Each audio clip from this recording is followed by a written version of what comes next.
Welcome to my channel. Without further ado, let's jump right into it. My mom keeps telling me I should take my meds again. She's always been saying it lately, like it's the only thing I need to do, like it's the only thing that will fix everything. I know she means well, but the truth is, I haven't been taking them for a while. Maybe a couple months. I don't know. Time kind of slips away from me these days. I didn't want to take them anymore. It's the only way I can keep her around. Now, it's different. She says I should take my meds again. My depression meds, you know? I haven't been taking them for a while now. It's hard to explain why. I can't take them and keep her around at the same time. I know it doesn't make sense, but it's the truth. I know that if I take them, she will be gone, and I can't stand the thought of that. She's all I've got left. My mom, she's not really here. She died. I know that sounds weird. She's been gone for like a year now. A car accident. It was sudden, quick. Just like that, she was gone. I remember sitting in the hospital waiting for some kind of miracle, but it never came. I was just left with this empty feeling that nothing would ever be right again. People tried to help. They tried to say the right things. But you know how it is. Nothing anyone says can really touch that kind of pain. Since my mom died, I'd been taking depression pills.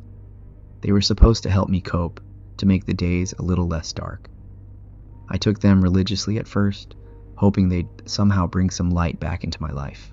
But then, one day, I just stopped. I don't even remember why.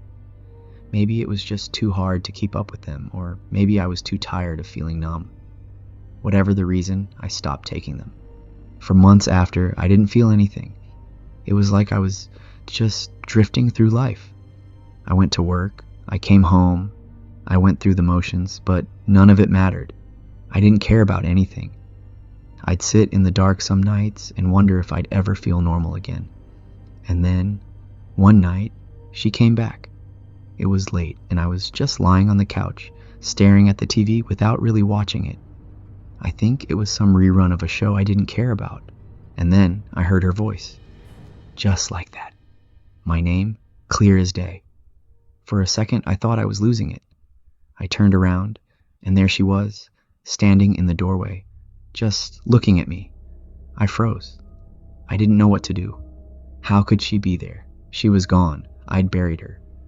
But she was there, standing like she used to in her old sweatpants, and that ratty hoodie she wore around the house. Her hair was a little messy, like she'd just gotten up from a nap, and she smiled at me. It was her smile. I knew it was her. I felt like I could breathe again for the first time in months. I remember running over to her, and she hugged me. I could feel her. She felt real. I didn't understand it, but I didn't care. I didn't care about anything except the fact that she was here again, in front of me. I didn't even ask how it happened. I didn't want to. I just wanted to hold on to her and never let go. For the first time in what felt like forever, I felt happy. Like, really happy. We stayed up talking for hours that night, just like we used to.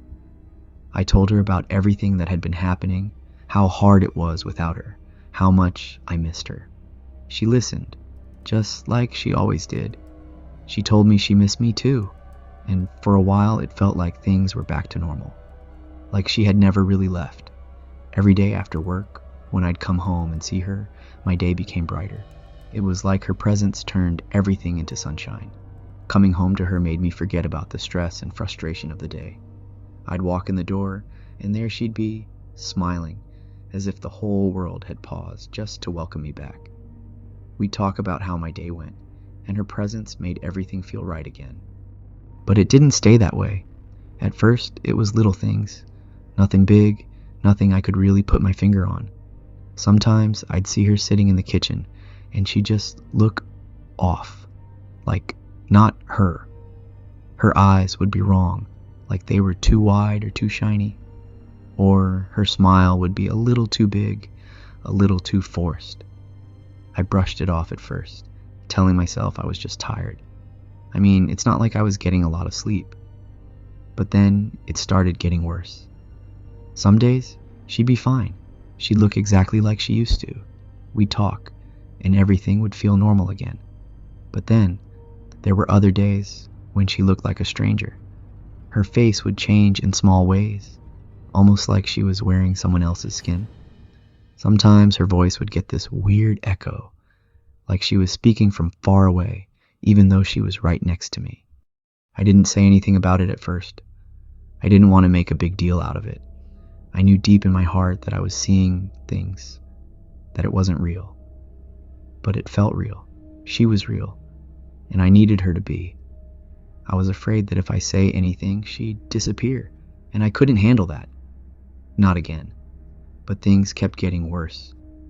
I'd wake up at night and she'd be standing in the corner of my room, just staring at me. She wouldn't say anything. She'd just stand there watching. I'd ask her what she was doing, and she'd smile. But it wasn't the same smile anymore. It was cold. It sent a chill down my spine. I'd close my eyes, and when I opened them again, she'd be gone, just like that. But she always came back in the morning, like nothing had happened. She'd make coffee, talk to me like she always did, and I'd try to convince myself it was just my imagination, but it wasn't. One night, I woke up and she was sitting on the bed, right next to me. Her face was inches from mine, her eyes wide and staring.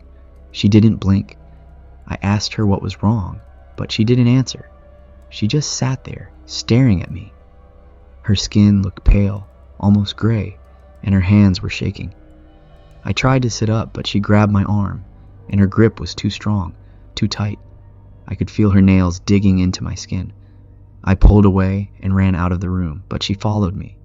I could hear her footsteps behind me, slow and deliberate, like she wasn't in a hurry, like she knew I had nowhere to go. I locked myself in the bathroom, shaking, my heart pounding in my chest. I didn't know what to do. This wasn't my mom. Not anymore. I could hear her outside the door, whispering my name, over and over again. Take your meds. You need to take your meds. Her voice wasn't hers anymore. It was low, almost like a growl, like something dark and distorted. I sat there for what felt like hours, listening to her whisper. Eventually, everything went quiet. When I opened the door, she was gone, but I knew she'd be back. The next morning, I found her sitting at the kitchen table, looking exactly like she used to. She was smiling, her hair messy, her eyes warm. For a second, I thought maybe I'd imagined everything.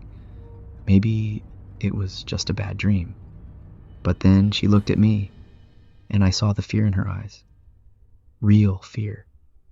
It was the first time since she'd come back that she looked scared. She reached out and grabbed my hand, her fingers trembling. You have to take them, she said. Her voice was soft again, gentle, like it used to be.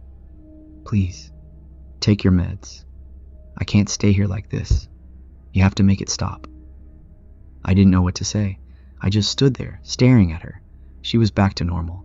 She looked like herself again, but I could see the sadness in her face, the way her eyes glistened with tears. I didn't want to lose her. I didn't want to take the meds and make her go away. But I couldn't keep living like this. I couldn't keep pretending that everything was okay when I knew deep down that it wasn't. She squeezed my hand and whispered, I'll still be with you, even if you can't see me. I need you to be okay. I didn't want to. I didn't want to take them. But looking at her, seeing how much she was hurting, I knew I didn't have a choice. I couldn't keep her here, not like this. Not when it was tearing both of us apart. So I walked over to the medicine cabinet, pulled out the bottle of pills, and swallowed one. She smiled at me, that soft, familiar smile that always made me feel safe. As the minutes went by, she started to fade. It was like she was dissolving into the air. Before she completely disappeared, she looked at me with this intense, loving gaze. It was as if she was trying to hold on for just a little longer to make sure I understood something important. She said, You have to keep taking the pills. You have to do it until you get better. Don't stop until then. Her voice was gentle, but there was a seriousness to it, like she was begging me to understand. And then she was gone, just like that. no dramatic goodbye. She just wasn't there anymore. I stood there for a long time, staring at the empty space where she'd been. I felt empty again, just like I had after she died, but this time it was worse. It was like losing her all over again, seeing her there 1 second and then gone the next. It hurt like hell.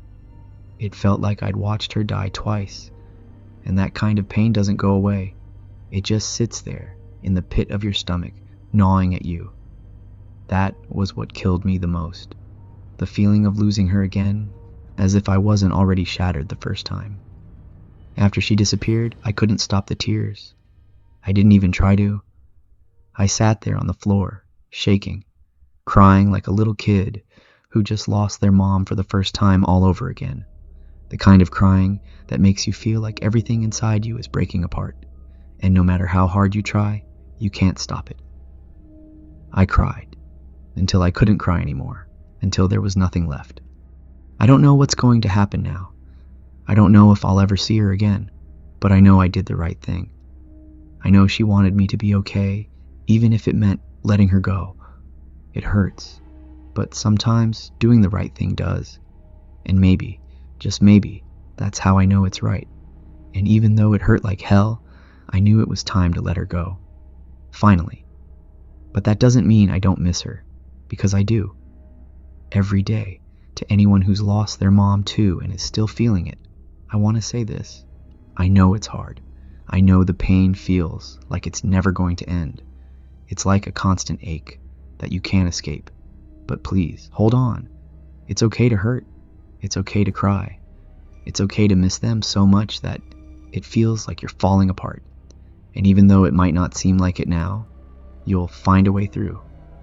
You'll find a way to live with the pain, and eventually, you'll find a way to carry their memory with you. They'll always be a part of you, even if you can't see them anymore. You will be okay.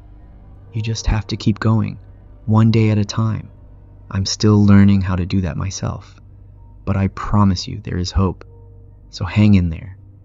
Even when it feels like you're losing everything, remember that there's still a part of them with you. And that part, that love, will help guide you through the darkest moments. You will be okay. And for those that still have a mom, cherish her. Go hug her right now, because you never know what might happen in the blink of an eye. Hold on tight and don't let go. Life is fleeting, and sometimes it takes losing someone to really understand how precious they are. So if you can, love them with everything you have while you still can. You won't regret it. Thank you for listening to this video. I'll see you in the next one.